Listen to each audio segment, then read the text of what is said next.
Hello, this is Dr. Joe Muscolino. The following is an AI-generated simulated podcast of the contents of my ebook.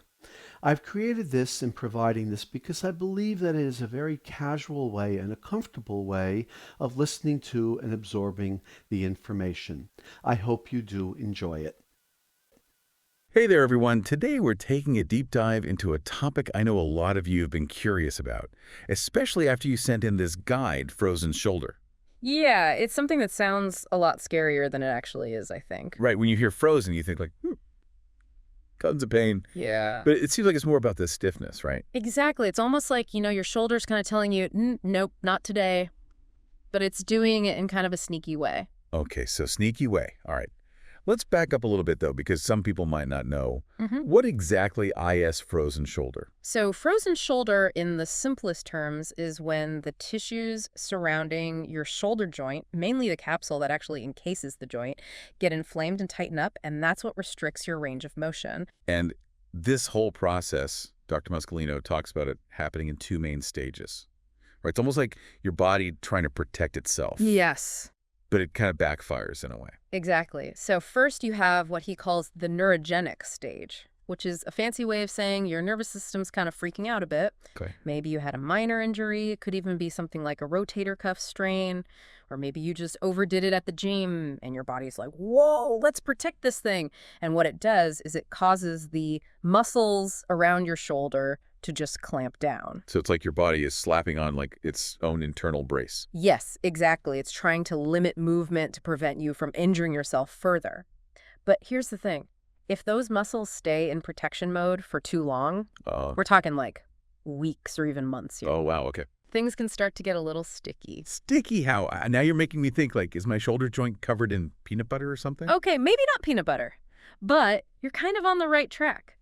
Think of it like this. Imagine pouring caramel sauce on a sundae. At first it's fluid, moves around easily, but if you let it sit, it's going to start to set right. It gets thicker, less mobile. And that's kind of what's happening inside your shoulder joint during that second stage that we get to, which is the dreaded adhesive capsulitis stage. And that's where that frozen part really comes in. Because the longer things stay immobile, the more those tissues are going to thicken, they adhere to each other, and then they restrict your movement even further. Wow. Okay, that caramel analogy is really painting a picture for me. So why is the shoulder so prone to this whole, like, freezing thing anyway? Well, it all comes down to the design of the shoulder. What's fascinating is unlike other joints that prioritize stability, think about your hip. Right. The shoulder is all about mobility. That's true. It's designed for this huge E range of motion. I mean, think about all the ways that you can swing your arm. It's true. I never really thought about it. Yeah. But I use my shoulder for everything. Reaching that top shelf, doing the wave at a concert. Exactly. But here's the trade-off. All that amazing mobility comes at the cost of stability. Okay. So your shoulder relies a lot on muscles and tendons for support, which makes it, unfortunately, more vulnerable to that whole freezing response. It's like the shoulder's like the high-performance sports car of joints. Amazing range, but maybe not the best for, off-roading. That's a great way to put it.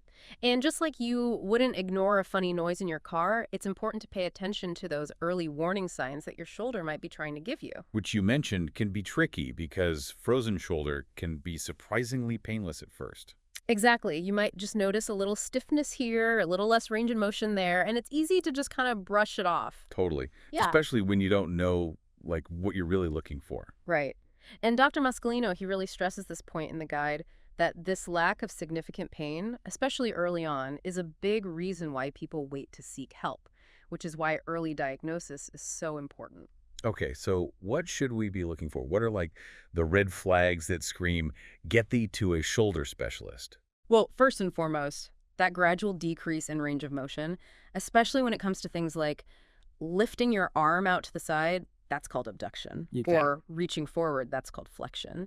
And even rotating your arm outward, lateral rotation, all those movements that make the shoulder so awesome. So if you're struggling to reach that top shelf or, like, all of a sudden you need help putting on your jacket, that's your shoulder waving a red flag. Exactly.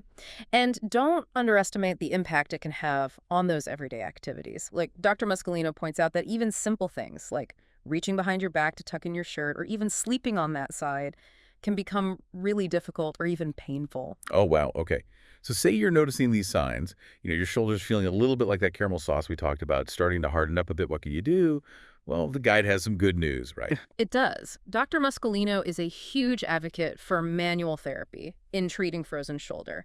In fact, he says that when it's caught early, a combination of manual techniques can be incredibly effective at, restoring that lost range of motion and getting you back to doing all the things that you love. I love how this guide isn't just theory. It really gets into the nitty-gritty of treatment. So what kind of techniques are we talking about?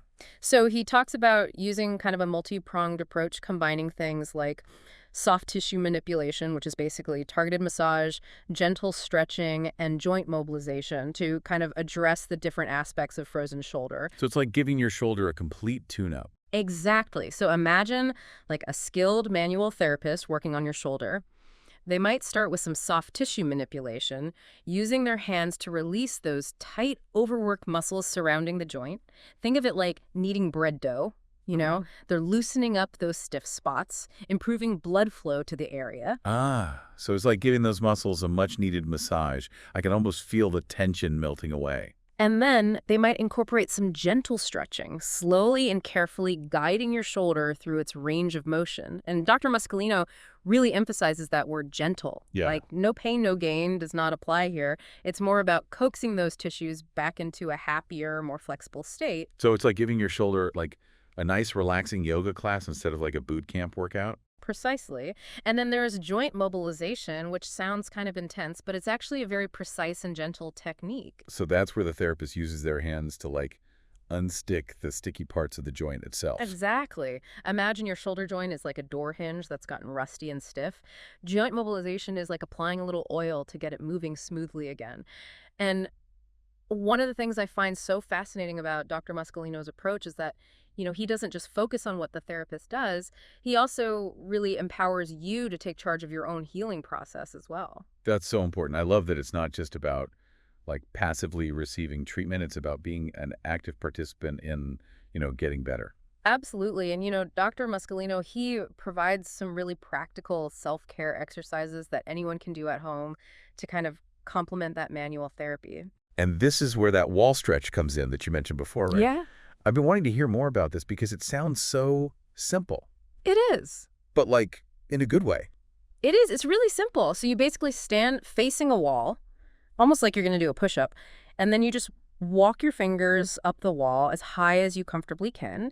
And as your range of motion starts to improve, you can gradually move closer to the wall and increase that stretch. This is like sneaking in a little shoulder therapy like throughout your workday. I don't know. I could totally see myself doing that. Yeah, exactly. Exactly. It's those small, consistent efforts that make a big difference over time. Speaking of seeing progress, I was really drawn to the story of Kalinda, the librarian that Dr. Muscolino talks about in the guide, Yeah. who developed frozen shoulder after like a weekend of like heavy lifting. Right. And Yeah. her story just, I don't know, it really brings all of this to life, The case studies are so helpful, aren't they? Totally. So she started experiencing like that classic pattern, a little bit of pain, turned into stiffness, and eventually she could barely lift her arm. Wow. So she goes to see a manual therapist. They use that same combination of techniques we were just talking about, massage, stretching, joint mobilization, and she actually starts to see some really impressive results. She did. It wasn't an overnight miracle or anything, but with each session, she could feel those restrictions easing up, her range of motion gradually improving. In fact, Dr. Muscolino mentions that she went from barely being able to lift her arm to regaining, a significant amount of mobility, which is huge. That is huge. Yeah. That just shows that, like, there's hope, even if you feel like your shoulder is, stuck in a block of ice. Absolutely. And I think what's so powerful about Kalinda's story is that it really highlights those two big points that we've been talking about, the importance of early intervention. Don't wait until you can't reach that coffee cup on the top shelf. Right. And then also the power of that consistent care. Like it's an investment in your, long-term shoulder health. Exactly. So before we wrap up our deep dive into the fascinating world of frozen shoulder, what are like the key takeaways you want our listeners to walk away with? I think first and foremost, if you are experiencing any kind of, persistent shoulder stiffness or pain, don't ignore it.